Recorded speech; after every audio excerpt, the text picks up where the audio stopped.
the base of a base.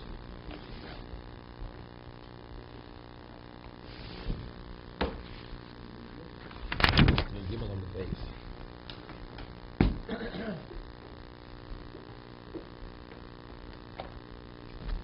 Two dots were just left off there. The two dots and they give on the base. So we have the question over here. Machlos Chizki and Rav and Rabbi Yochanan. Hezek sheni k'shmei hezek or lo shmei hezek. Right? If you cause damage and there is, as a result of your action, there's a diminishment of value. Either less value or no value. Okay? Do you have financial liability on a Torah level? Not talking on a unit level. So it's Machlokas Chizki says on Torah level, you're fully liable.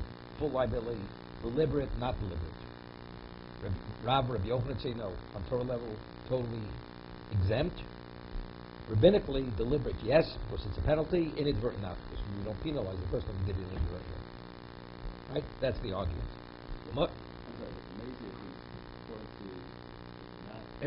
Maybe definitely penalize. Either you're a damager, and then they'll get away with it. No, they'll get away with it. Right? They'll wreak havoc on the community. That's the drabonim. So we penalize them to discourage this kind of behavior. Okay? Gozla madeyo v'nifsal. Person steals a coin and then it's discontinued currency. He didn't cause it, but he stole it and now it becomes discontinued. Truma v'nitmeis. Steals truma and becomes contaminated. He didn't contaminate it. It became contaminated. Chometz v'vodov Pesach. He steals chometz and he's in possession of it till after Pesach. In every one of these cases, it's been reduced to a nil value. The truma cannot be eaten. The chometz is isur hanor.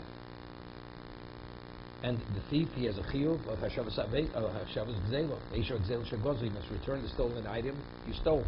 But it has to be kein shagozo. It has to be in the exact shape as, means without alteration.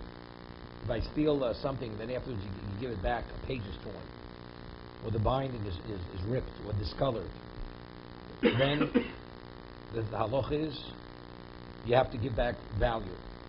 So therefore it's been reduced in value. You should use that as partial payment, and you have to make up the rest in the differential between its original value and what it's not worth anymore. Right? Because Torah says v'shilin. You have to, either Torah says Veshek Zeh Shegozal. If it's Kain Shegozal, it's an identical shape as you stole it, return it. If it's not Kain Shegozal, there was some level of change, then you have to compensate, you have to make up the difference. V'shilin. Now it's restitution. So you can use the stolen item that you stole as part of the restitution, because it has value. But the chametz that one steals has no. After Pesach, you restitute it, and it has the same value, and it hasn't changed. Has no value. You're not permitted to benefit from it. Common sense possession of a Jew, you're not permitted to benefit from it. And yet it says you can give it back to man. It says harishal u'fanecha. Person steals a truckload of Wonder Bread or Francois Glatt kosher bread, okay, whatever you want to call it, okay, and then afterwards he returns it afterwards because he couldn't fence it on the market. Gives him back the truckload of bread afterwards. He owes the man, doesn't owe the man a dime. Harishal u'fanecha. That's what it says. This Mishnah in Bava Kama. Why? I didn't alter it. There's no alteration. It's identical what I took. I'm returning what I took. That's the point I'm making. Even though it's Yisur Hanor, even though it's worthless. You took something of great value, and today it's worthless. Monetarily, it has no value anymore. Because no Jew is permitted to benefit from that. Absolutely so. Yeah. And yet it says, now the Gemara asks some question. If you're of the opinion that even if something visually, physically hasn't been physically diminished, if halachically it's been diminished, you're considered a damager. He's considered a thief. So he has to pay viable money. He has to pay something of viable worth. Or it says it's a reputation. That's the Mishnah. But from these cases, you see, the Allah is not like Chizkiah. So Viatosis asks, and I addressed this yesterday, that what's the halacha if you do alter it? Or let's say the alteration would come, you didn't actually do the alteration. It came about through an act of nature. an alteration, physically altered, right? You have to make up the differential between its original value and now that it's been reduced in value, correct? So there, if you hold the hezek shen and the shmei hezek, the Gemara is saying it should be the same thing. Why? Here, factually, it's kain shegozal. In the physical sense, it's identical as it was. No alteration has been made. So if that's the case, it's two separate halachas. As a damager, Torah says, even though physically you didn't diminish it, you're a damager. So if you're a damager, you have an obligation of restitution. But as a thief, as long as physically you didn't alter it, because it's still intact as when you took it, that's the reason why you can return it. So what's the basis for the question? You have a question? Again, why, if you alter something, why can't you return it and fulfill your obligation of returning the stolen item? Because it's not the same thing. So if you hold, even if you hold hezek shen shmei hezek, what does that mean? A damage is a damager, even if visually the effect is not visually noticeable, right? That's halacha as a damager. You're a damager. Since you've reduced it in value, you're a damager. Regarding returning a stolen item, when does the obligation of restitution kick in? When you've altered the object. I didn't alter the object. The object hasn't been altered. Physically, physically it has been altered. It's the same object. It's two separate things. One is halacha and damager. Damage doesn't only mean physical damage. Damage means I've done an action which diminished, reduced its value. You're a damager. Heshrak Zel is you have to return the item intact. It is intact. So in the case of the chametz, Rabbi, you're comparing the Talmud To the mazik. The Gemara is equating one to the other. but let's say he took, he didn't steal. He took something with permission. So he's responsible for it instead of damage. Or if it's a damage that is recognizable, does he have to pay the difference? It would be the same thing. It would be the same thing. It would be the same shayla. But a shomer is not the same as this because that's based upon the conditions of the custodian. What is your level of responsibility? Here at Torah, so you have to return it intact. It is intact. Can we just talk about the performance? What is the status of the thief during Pesach who has the performance in his possession? He's in violation by your own mitzvah. So what should he be doing? He should be burning it. He should be burning. Correct? So he should be destroying. He didn't destroy it. No, but he should be. That's Yes. what we're saying. But he also has another obligation of the Torah to return it. So we have a clash. No, but he can't. He has no obligation to return it on Pesach. Because no, after Pesach. wait a second. Wait. He can't return it on Pesach because the Jew. That's why I'm asking the question. The Torah says if you steal something, you have to return it. On the other side, it says in Pesach. Now we're saying the Torah says destroy it. So you've got a clash. So how do we resolve? I mean, you're asking this as a side No, question. but No, it has if that. you're obligated to destroy it, But now it's don't after we- Pesach. Now it's after no, Pesach. but once that obligation, don't we treat it like the dead man walking? We see it as destroyed. No.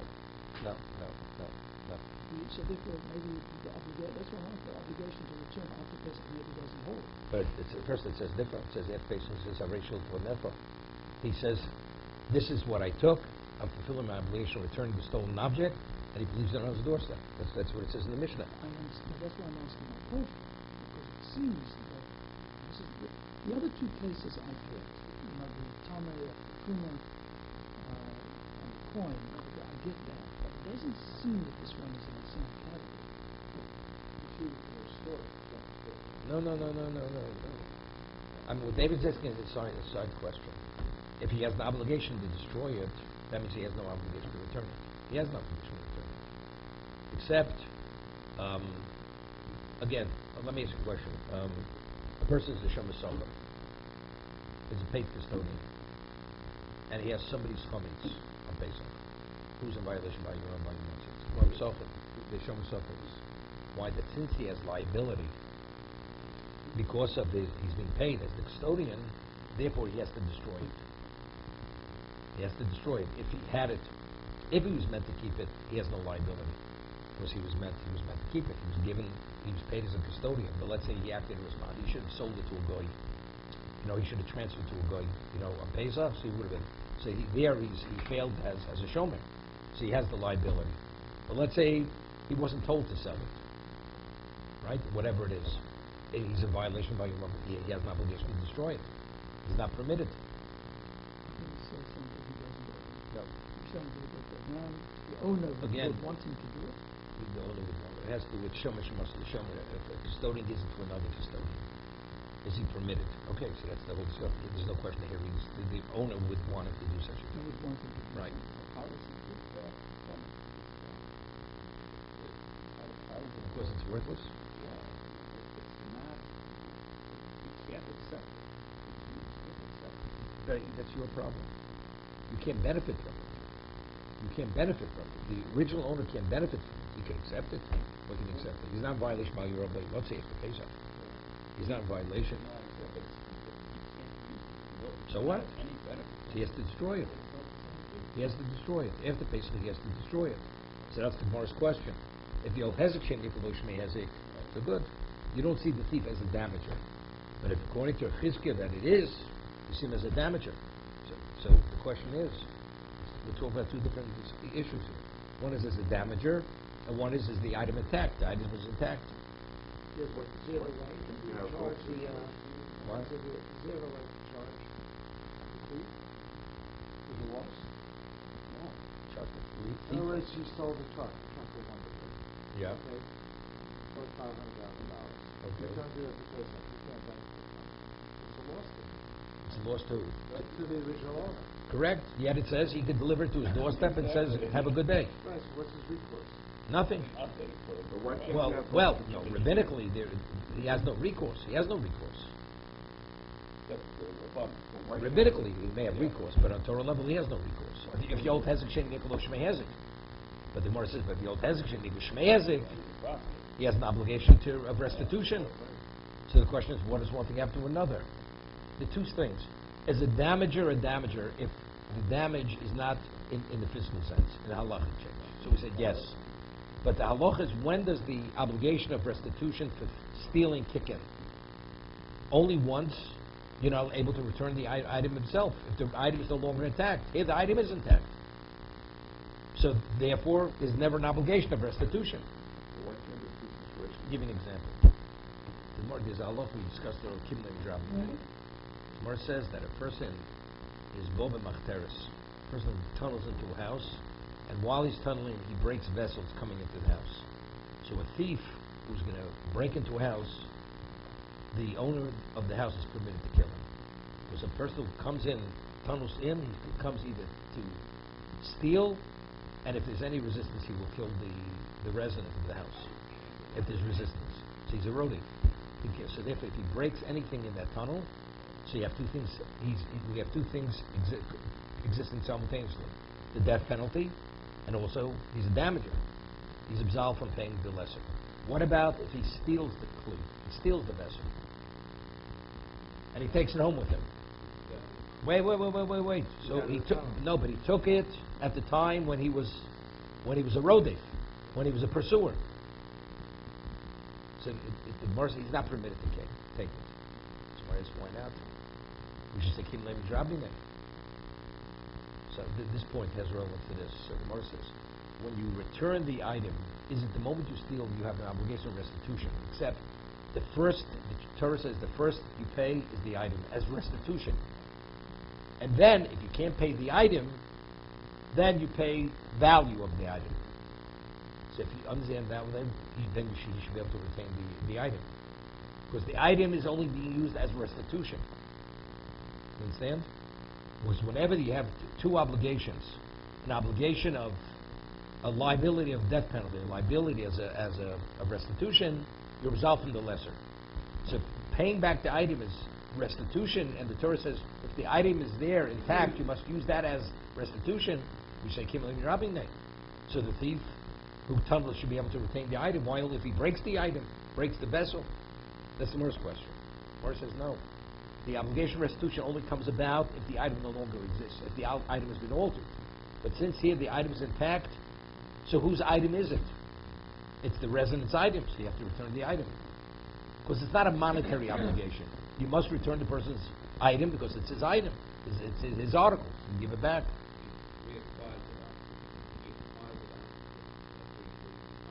Who? The thief never acquires. Never. He's a possessor. He has an obligation in the tunnel. He has an obligation out of the tunnel. Nothing has changed. Nothing has changed. Right, if you damage somebody first on the way into the tunnel. As he goes into that tunnel, he's eroding immediately. What? The moment he goes into the tunnel, he's eroding. If he damages property as he goes into the tunnel, right? He's And then absolved. the guy kills him. Even if he doesn't kill him, he doesn't have to kill him. But he's still responsible for those damages. No, he's not. He's not. That's Kinyan Drabine. Because at that moment, since he could have been killed, therefore he's absolved. So then why did we learn before that when he stole, whether he stole something first, and then he No, that's not where he tunneled in. It's not where he's eroding. It's not where he's eroding the person. It's only if he's eroding. If he's coming to kill or be killed. Well, Rabbi, when he leaves the tunnel, so he escaped being killed, then is he liable for the items that he destroyed? No. Because when he caused that damage, at that moment he had the liability of death penalty. Right, but he escaped it. So what? Doesn't make a difference. If he broke it on the way out, if he was No, maybe not also. Maybe not all. Let's see, he's confronted by the owner in the tunnel. Right? He'll kill the owner in the tunnel. the thing, but okay, it depends. I mean, if you turned around, you changed his mind, right? And the owner doesn't know anything, and he walks away. Let's say the owner's not home. He knows factually, in case the house owner is not here. He's in whatever it is. He's still considered eroded. He's not eroded. Then he would not be eroded. He's not eroded. There he is. Why can't you have both situations? No, same thing over here. The item, the obligation of, if it would be an obligation of restitution, you can't give something that's worthless. But the obligation of restitution only kicks in once you're not able to use the item, give the item back as the original item. Right? So over here, the reason why I say Aresha is because there hasn't yet been an obligation of restitution. Restitution means I have to restore the loss. But if you hold that a hezek she'nika is not a loss, I give you back the item. There was never an obligation of restitution. You say that when there's such a loss of $500,000, the item is still exactly the There same. was never an obligation of restitution. That's what I'm showing you from the Gemara. This seems so, What is restitution? What is the word restitution mean? It's restoring. Restoring value. I never had an obligation to restore value. The Torah says just return the item. value is gone now. So what? But I never had an obligation to restore value.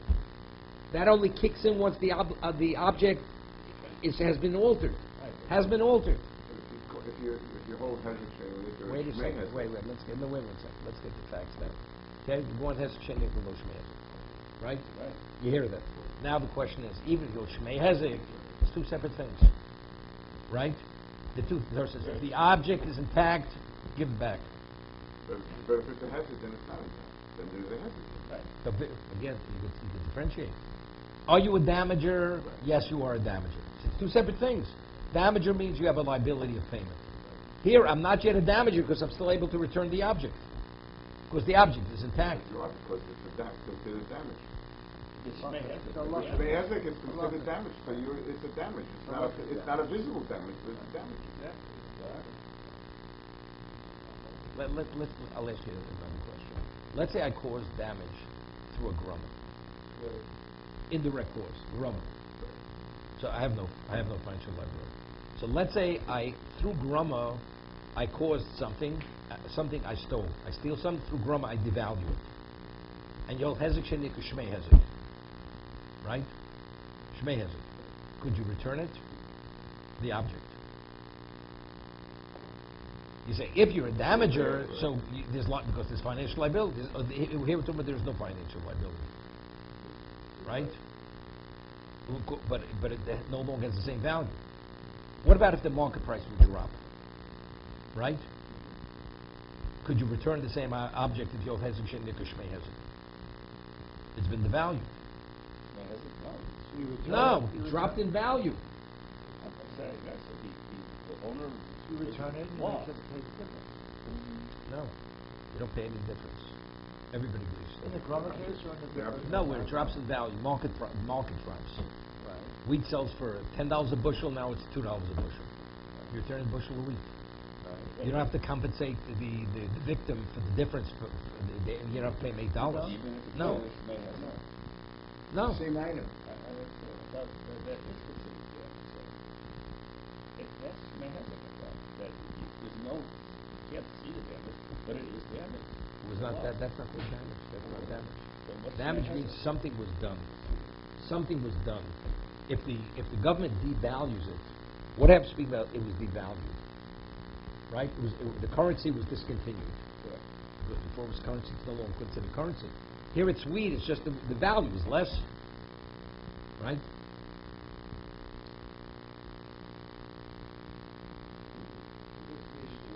If it's devalued, it is a damage. If it's reduced in devalued, value, it's more than it's not. It's discontinued currency. so saying there's a distinction between this. It means it's not called currency any longer. But let's say the dollar no longer has the same viability as before, but it's still a currency. Right. You don't pay. Well, you said the truth. You ruin the That's food. something else because truly you can't eat. It's no longer a food item. Yeah, but there's no visible. No, that's it. But if you hold hezek, doesn't make a difference. You're a damager, and a damager has an obligation of restitution. Finished. Right, so why can't you think of that example and think of the other example? That if there's no visible damage. So that's the question. The Gemara asks, so here it says you can give back the item. According to Chizkiah, in Shmei Hezek, how do you give back the original item? Right? That's the question. So Tosas asks, and singly you can differentiate. As a damager, you're a damager, but in terms of Kain Shagozal, it's still Kain Shagozal. So Tosas answers exactly what we're saying. But the Gemara does equate one to the other. So you see over here, if you hold Shmei Hezek, it's like visually you see the item being damaged. It's not Kain Shagozal. That's, if not for the Gemara, I wouldn't ask the question. But because the Gemara does ask the question, you see that we don't make this differentiation. It's as if you see visibly the item is no longer the same item. The item has been altered. How come there's no protection for the original owner in these cases? Still the wheat, the values, it's lost to the owner. There's no, again here, you know, he loses the truck of Wonder Bread, return, he got the money. Okay, I'm not saying he deserved it, he deserved whatever, okay, but there's no protection for the If you don't, so we're asking, so if you hold Hezek, Sheni, Shmei Hezek, also, the damagee is out his money. That's why rabbinically we penalize him. If he does it deliberately, we penalize him rabbinically. Here we're talking on a Torah level. On a Torah level, why doesn't the Torah protect the owner? has nothing to protect. You're not a damager. What if you cause a person a loss through indirect cause? Indirect cause. Do you have financial liability? B'dei Shemaim, if you want to square it with Hashem, you better compensate him. Okay, that's it. Indirect cause. The person who steals from you and returns it and loss of value, you have no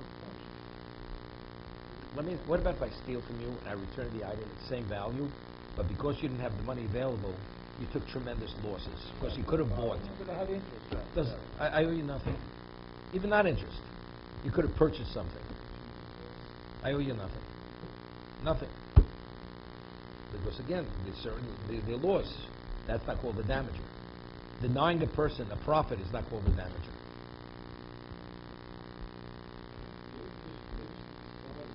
The Gemara, once it speaks, the Gemara in the Kamar, famous Gemara, it's called Tapar B'Shashu. Person steals a barrel of wine. The barrel's worth 5, okay? He stole it, it's worth 2. It goes up to 5. Okay?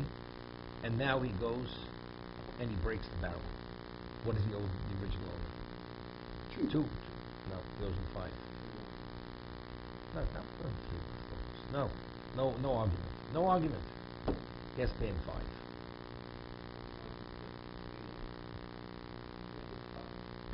You find me the source. Top of the break. Because again, a thief, restitution is only at the time, if it would have been an act of God that's broke it, that smashed it. The barrel would have burst. I stole it was 2, and now it burst when it's worth 5. I owe you 2. Because the restitution is based on the time you stole. It's worth 2.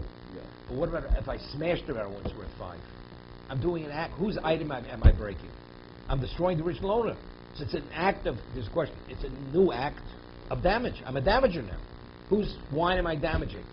The owner's. And what's it worth? It's worth $5. So therefore, you have the additional $3 as an obligation restitution. Really destroying his own wine. That's what he Not his breaks wine. it. It's not his own wine. He breaks it. Doesn't he take possession of that wine? No. I thought what's up with The wine, you're not making the shini of the wine. In the barrel, you may be making the chain. That's after. No. It's two separate things. The barrel, and the pieces of broken barrel is the thief's. But the wine is the original owner's. So why was the wine destroyed? He destroyed the owner's wine. If this Jew, the thief, turned the object that's been stolen into an act of type of idolatry, such as a barrel of wine, and it did libation. Libations. The Jew is doing the libation. Correct. He still has the obligation to return. He could return it. He could return No it. damage. No doubt. If you're hesitant, lo shmei hezek, Same as the front. same as the chametz. Even though this is now going to be destroyed. Doesn't make a difference. Rabbinically, Rabbinic, I with understand. the Rapino, on Torah level, So when do we say, just as a principle, when do we say if something is in the category where it has to be destroyed, that we actually see it as destroyed versus not see it okay. as destroyed? The Torah says that lulav, you have a lulav shel hasheva, right? The Torah says a lulav has to be 4 tefachim. So 4 tefachim means it has to have a physical. What about you take a lulav and you break it into pieces and then you reconstitute it, and it looks like an original natural lulav? It's not valid.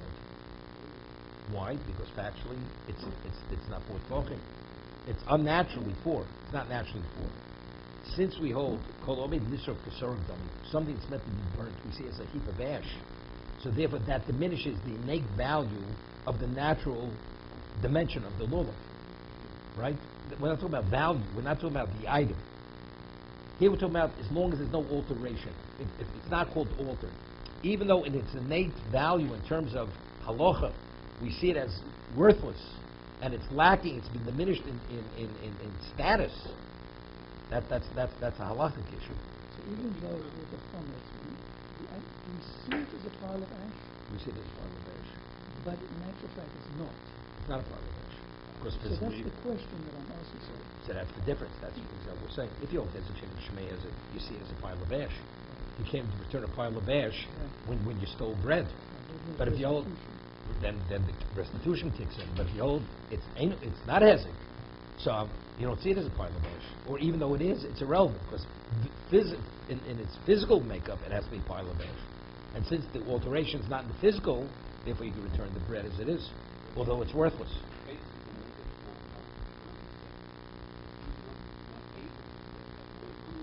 Which case?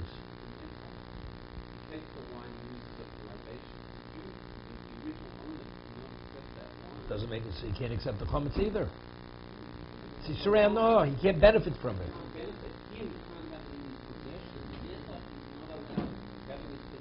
No. Someone takes something and uses it like a. If you did not, then he's not allowed to own it.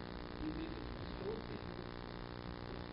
It's a separate issue. It's a separate issue. No, I think that's the issue. Those, no. That was a different issue. Different issue. There's no physical change in the object. Right. But there's a halachic thing on this object. And does that So we're saying, interfere? if you see it as a heap of ash, it's a problem. If you don't see it as a heap of ash, then you can return it. If you remember, we had when we learned Erevin, there's a Reb Chaim, a lechi. By Lulav we say a lulav shel asher, which has to be burnt, is not valid because it has to be 4 tefachim. What about a lechi? Has to be 10 tefachim to be mechitza. What about lechi shel asher? Yet the Gemara and the Rambam rules it's valid. So Reb Chaim says, how do we differentiate?